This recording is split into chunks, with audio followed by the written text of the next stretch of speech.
Ubo ng isa at risk ang lahat. How to practice proper cough etiquette. Proteksyon ng pamilya ba ang hanap mo? Paano nga ba natin maiiwasan ang paghawa ng sakit gaya ng flu at pneumonia? This is Doc Charles from Philcare. Sa bahay, sa trabaho at sa komunidad, ang tamang paraan ng pag-ubo at pagbahing ang pinakasimpleng paraan to prevent infection. Number 1. Kapag umubo o bumahing, cover your mouth and nose with a disposable tissue. Number 2. Huwag kalimutan na itapon ito sa basurahan. Number 3. Pagkatapos, immediately wash your hands with soap and water for at least 20 seconds or use hand sanitizers or rubbing alcohol. Number 4. Kapag wala namang tissue, takpan gamit ang loob ng siko. Do not use your hands. Number 5. Huwag lumapit sa ibang tao kapag may ubo. Mag-maintain ng distansya at magsuot ng mask kapag may sintomas.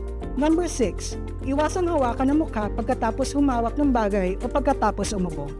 Remember to mask on to avoid pneumonia. For consultation, use DigiMed on the Hayfield 2.0 app or proceed to your nearest Healthway multi-specialty clinic. Follow us for more health and wellness-related content.